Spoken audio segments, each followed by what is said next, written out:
The Siege of Petersburg. Petersburg National Battlefield includes 4 historic areas: Front's headquarters, Eastern Front sites, the Western Front sites, and 5 Forks Battlefield.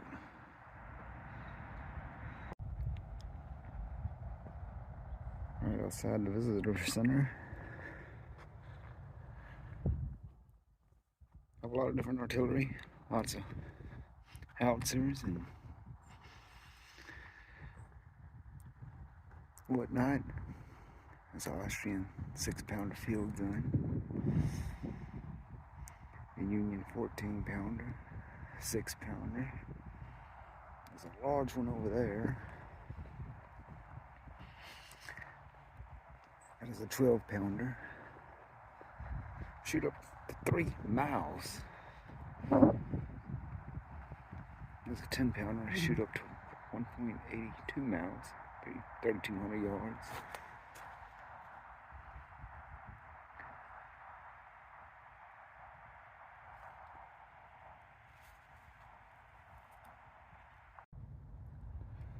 Stephen Tying Mather laid the foundation for the National Park Service. Like this one here in Petersburg, Virginia.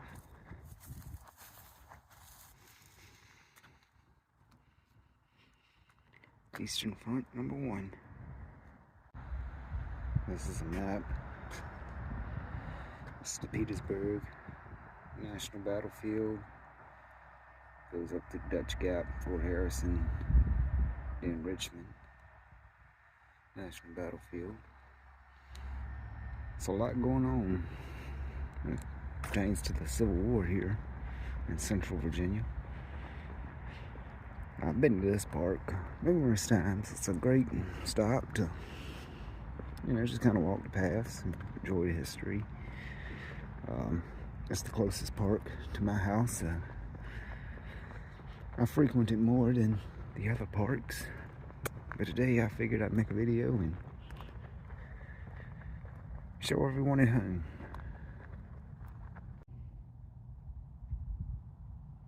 Uprooted by war. This is the Jordan House Foundation that the Marquis is talking about over here.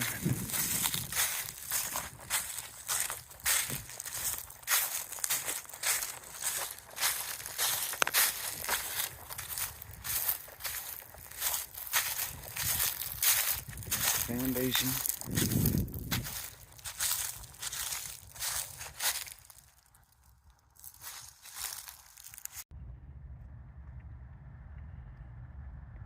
Josiah Jordan III family lived in the Jordan House. And behind us and to our left were the quarters of 22 enslaved black men, women, and children. Among the names of Fanny, James, Margaret, Abram, and Henry were born between 1855 and 1862 or 9. I've been back here. Somewhere in this region. However, there is the foundation of the Jordan House there. Let's move on. Here's a map. Richmond, 22 miles in that direction. And Stanton, nice little town. Media Courthouse. Not sure what went there. In the Battery, 1.25 miles. We'll see that. All the stones are gone. Which is a shame. These are the earthworks that were started construction 1862. Confederate Captain Charles Dimmock oversaw the construction, where he forced enslaved black men to build a fort to protect those that were trying to keep them enslaved.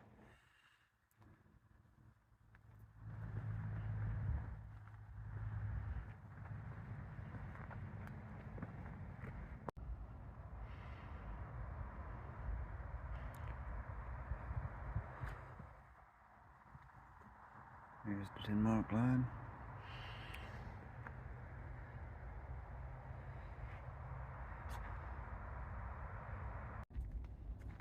This is the Dictator. A 13-inch Seacoast mortar, fired 218 times from this spot. It wasn't a very practical weapon there. It would tear up the firing platform, which is why they only used it for 3 days. It would fire across the Appomattox River into modern-day Colonial Heights. And that was a massive weapon. And this is really one of the showcase pieces of this national park. It's on the coin that you get for your souvenir coin book. It's on a lot of different stuff in the visitor center. The Dictator.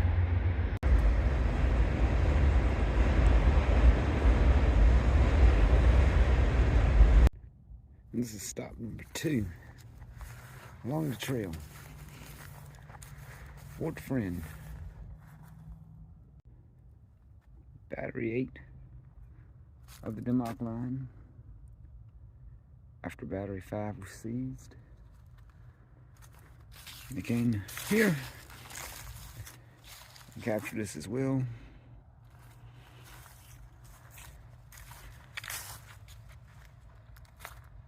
The 1st and 22nd U.S. colored troops captured Battery 8.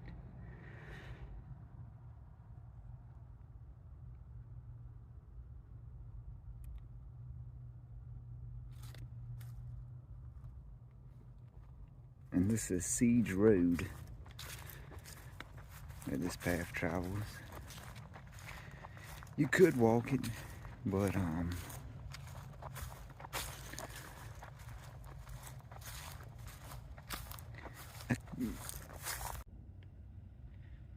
Eastern Front 3.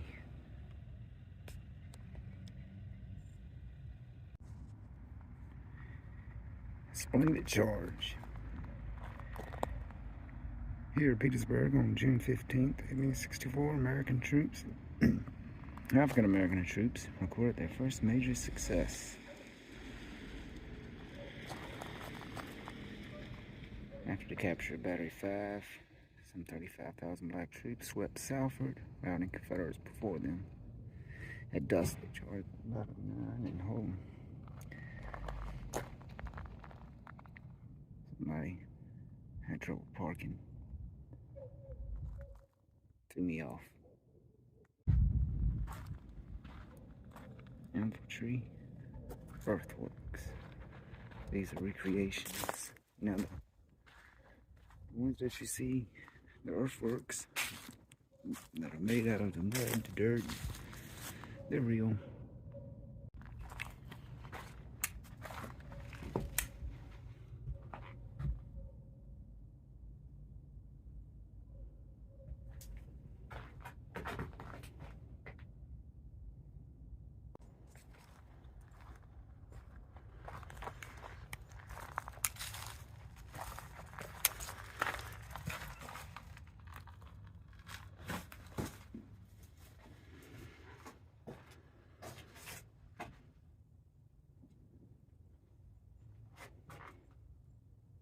That's pretty cool. We got the beds and the fireplace. Now this is the door. This door is, that's next to it. Way taller than it, so you can imagine having to bend down here every night before we came over here and went to bed on these wooden planks.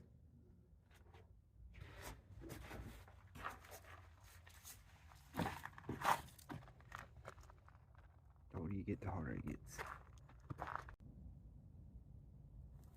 Here are the groundworks.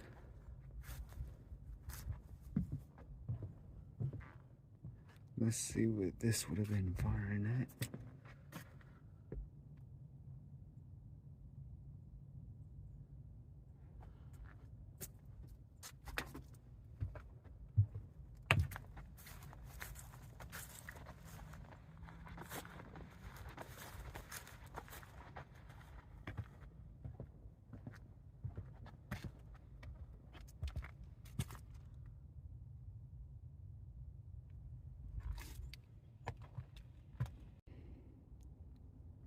Road is this way. Jordan Point Road this way. This is Battery 9.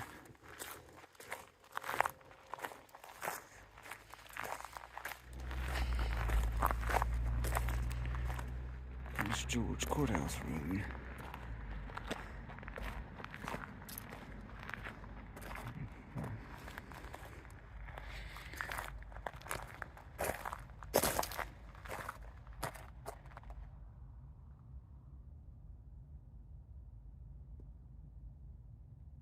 In memory of the valorous service of regiments and companies of the U.S. Colored Troops, Army of the James, and Army of the Potomac Siege of Petersburg, 1864 to 1865.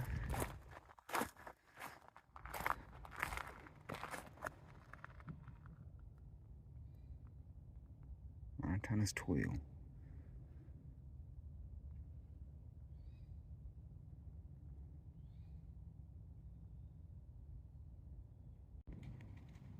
And this is Eastern Point, stop number 4.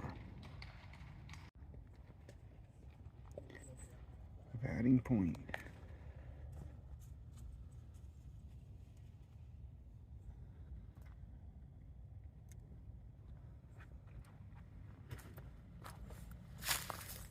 Look at that little crayfish.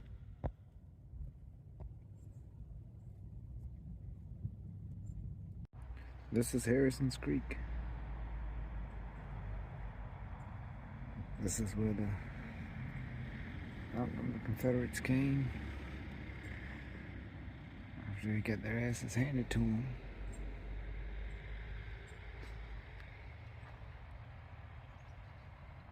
This is also the farthest advance of Lee's last offensive.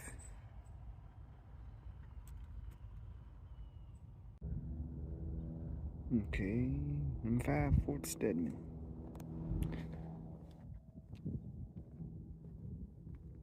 See a lot of artillery here. Siege of Petersburg, Lee strikes back. March 25th, 1865, Battle of Fort Stedman to Battle of Jones Farm.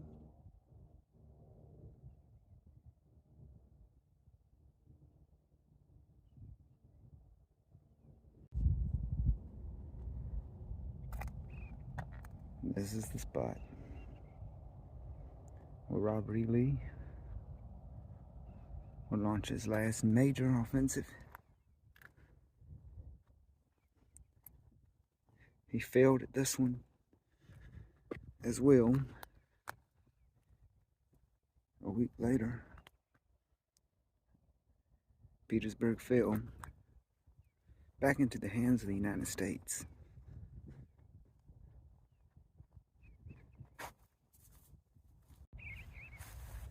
This is Battery 10.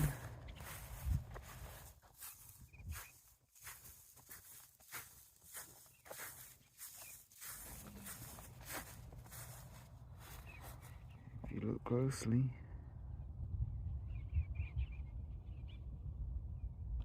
can't see this good on the camera, but there's some cannons out here. Cannons right there. I'll have a pathway towards Battery 10.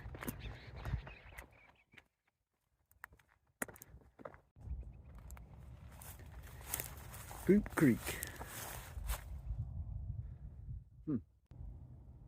Poor Creek. Out towards this way.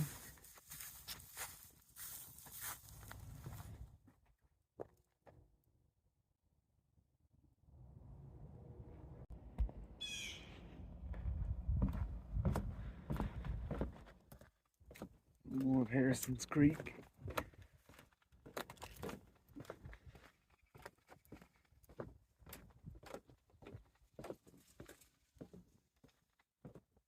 Squirrels running, having them a good old time.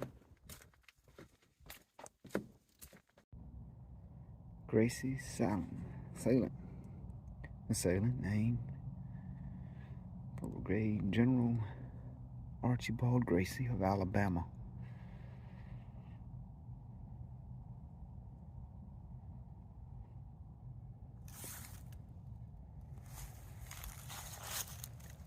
Right here at Picket Line Trail.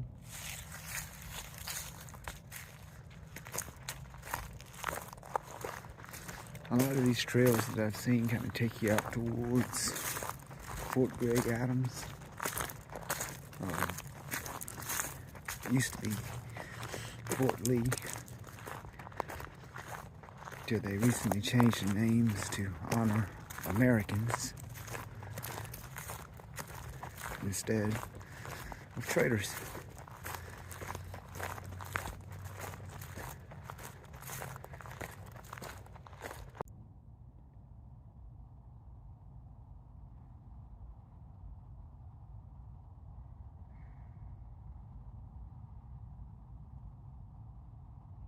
Golded sailing on June 18th of 1864. The traitors on this hill repulsed the charge of the 1st Maine Regiment on March 25th, 1865.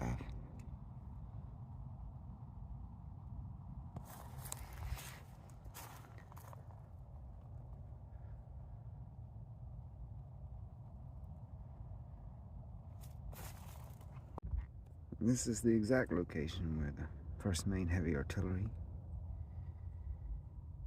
came in. It was a 10-minute battle, 632 men killed, the equivalent of 1 man a second. It was 900 men, 632 of them killed, more than any other regiment in any other single battle of the war.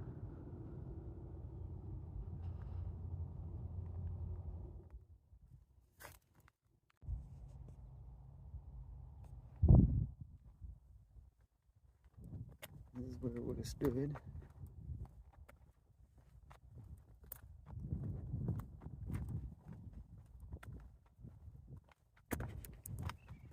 And protected by these cannons.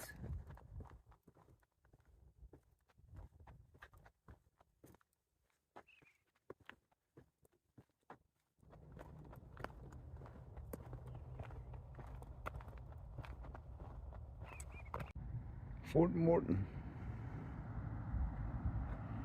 This is stop number 7, I believe.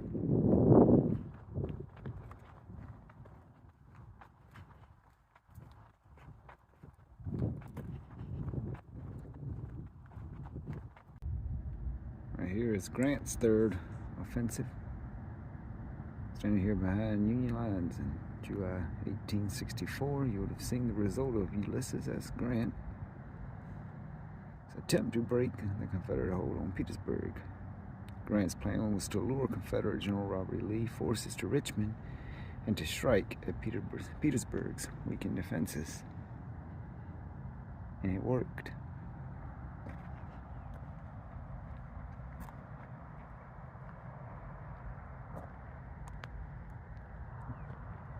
After the war, Ulysses S. Grant would, as a lot of you know, some of you might not, would become President of the United States.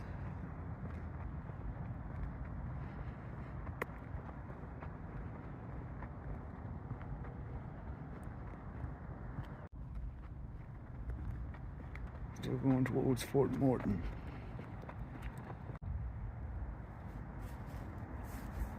There's obviously a chimney. I don't know if this would have been the fort. I'm guessing so.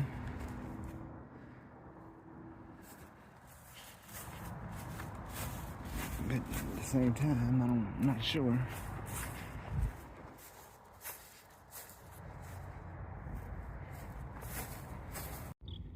And this is historic City Point, which is in the city of Hopewell.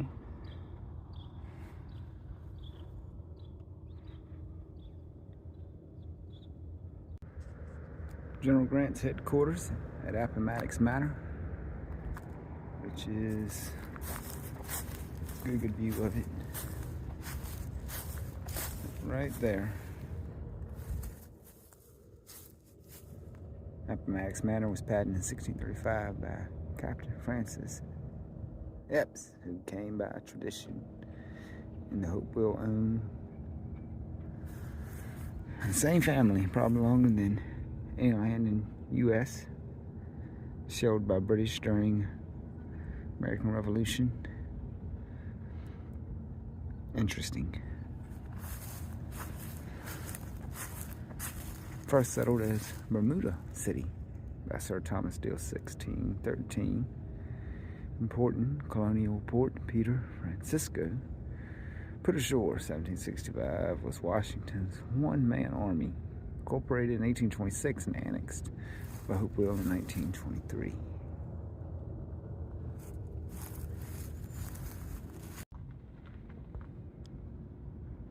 One of the world's busiest seaports, right here in Hopewell.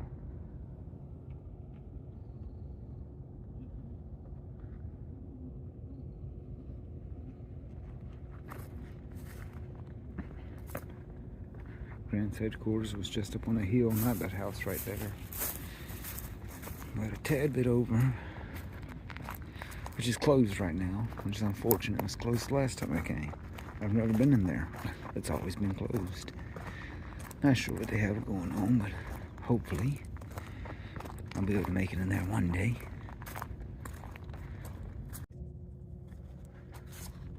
Here's some steps.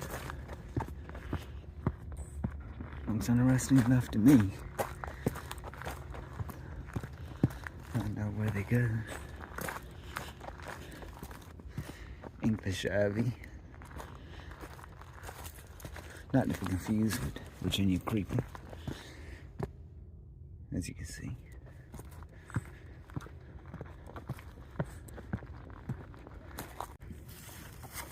Carries us up here.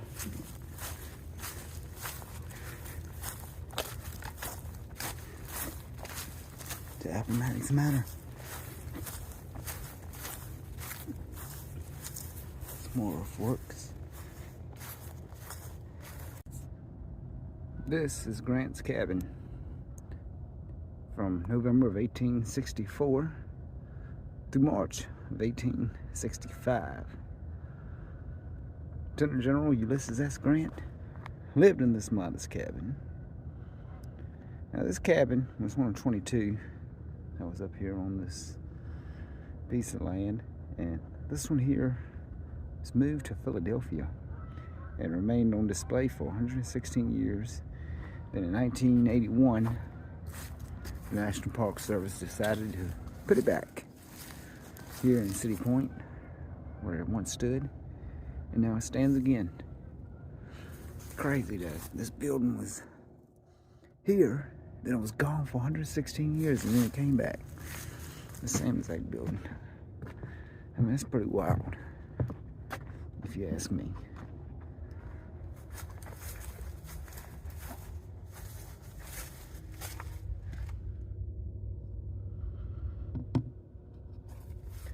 Try to get a good look in there. See a little bit. Not as much as I would like, but I guess it's better than nothing.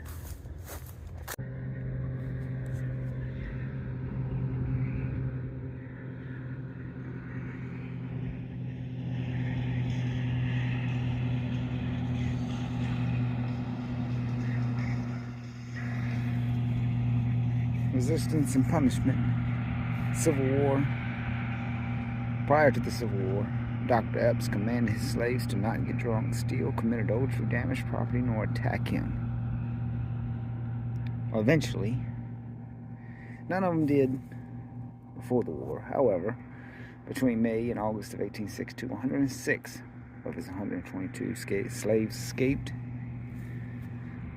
4 of them served in the Navy. 2 of them served in the colored troop raiment by war's end. This is what America was fighting against. America wanted to put an end to this brutal industry.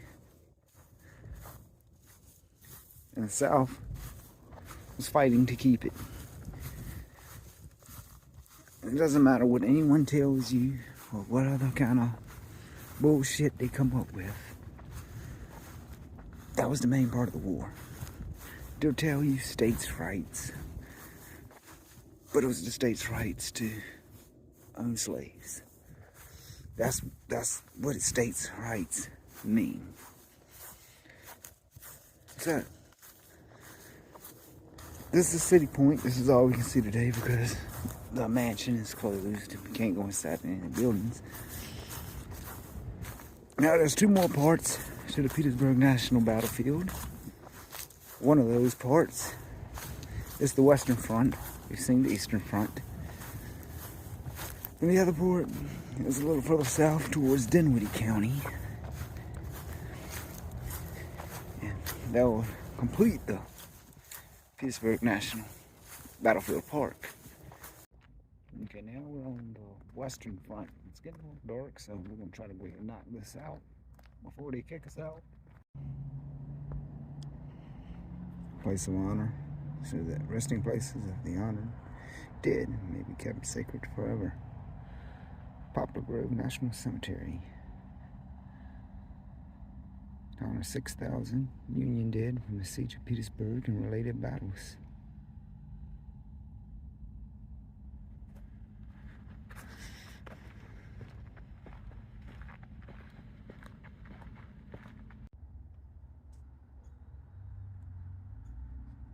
This is Poplar Grove National Cemetery. For the American troops that fought during the Civil War. There are a few Confederate graves here, but 16 to be exact. However, for the most part, this is dedicated to the Americans that fought in the war.